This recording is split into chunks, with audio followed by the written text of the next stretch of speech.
식당 운영에는 음식, 위생, 재료, 가격, 포장 및 배달까지 생각해야 할 것들이 너무 많습니다. 그래서 무작정 가게를 열었다가 낭패를 보는 경우도 있죠. 장사가 일이 어려운데 예수님은 왜 우리에게 장사하라고 하신 걸까요?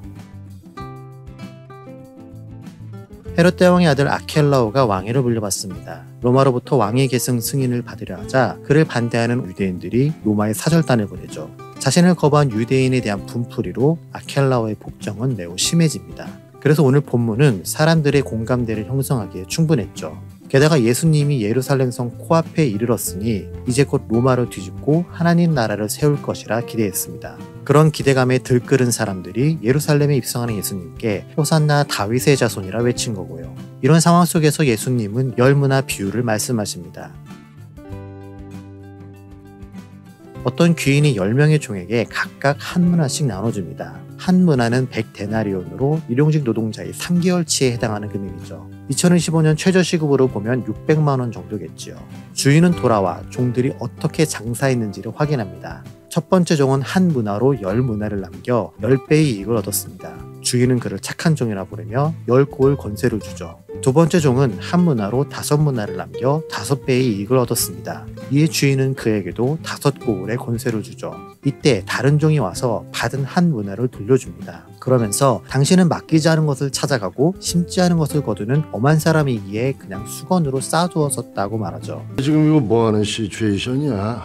일을 벌렸다가 망하는 것보다 이게 낫다고 생각한 것이죠. 그러나 이것은 자신의 게으름을 정당화시키는 변명일 뿐입니다. 장사는 이익을 볼 수도 있고 손해를 볼 수도 있습니다. 노력에 따라 다른 결과가 나오고 시작하기 전까지 아무도 결과를 모르죠. 그럼에도 주인은 종들에게 문화를 나눠주었고 몇몇 종들은 그의 기대에 부응했습니다. 하지만 게으른 종은 받은 문화를 가지고 아무것도 하지 않았지요. 이에 주인은 게으른 종에게 차라리 은행에 맡겼다면 이자라도 받았다며 꾸짖습니다. 그러면서 그에게 한 문화를 빼앗아 10문화 남긴 자에게 주죠. 있는 자는 받을 것이고 없는 자는 있는 것도 빼앗긴다 말하면서요.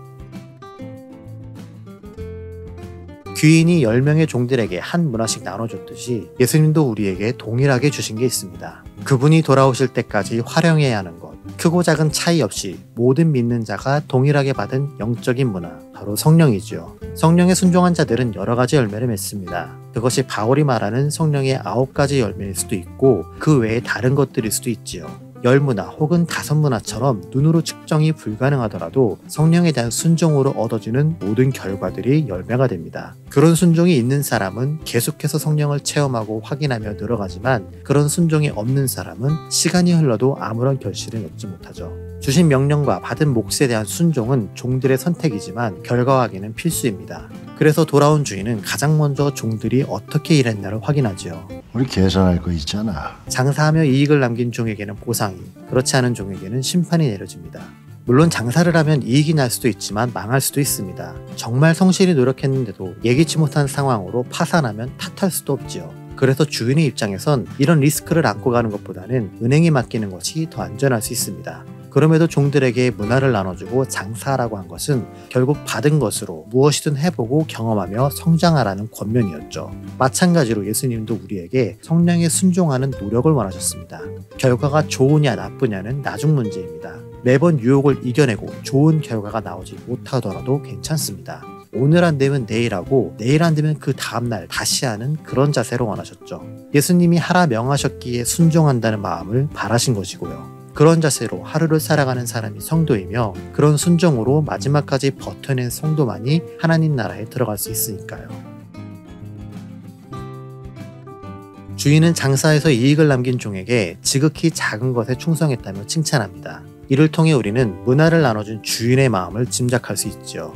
장사는 종들에게 필수적 의무가 아닌 선택사항이었습니다. 지키면 좋지만 안 지켰다고 해서 매맞고 쫓겨남 당하지 않는다는 것이죠. 그래서 장사하지 않은 종은 받은 문화를 뺏기는 처분 정도로 그치게 되었죠. 결정적이지 않고 없어도 크게 불편함 없는 사소한 것, 시간 남으면 하고 바쁘면 그냥 넘어가도 되는 애매한 것, 그래서 어쩌면 매일의 삶에서 우선순위에 밀려있는 것, 종들에게 나눠준 문화는 그런 것이었습니다. 그러나 착하고 충성된 종은 받은 것의 경중을 따지지 않고 주인이 하라고 했기 때문에 그 명령에 그대로 따랐습니다. 이것은 곧 종들이 주인을 어떻게 생각하는지, 그들이 어떤 충성을 보이고 있는지를 말해주죠. 우리가 받은 성령도 마찬가지입니다.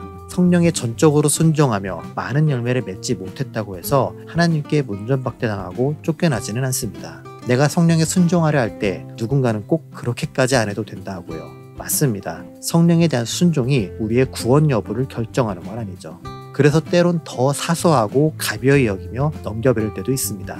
그러나 그 작고 사소한 순종들이 가져올 결과는 분명 다릅니다. 그런 것들이 쌓이고 드러날 때 우리를 바라보는 예수님의 시선은 다를 수밖에 없습니다.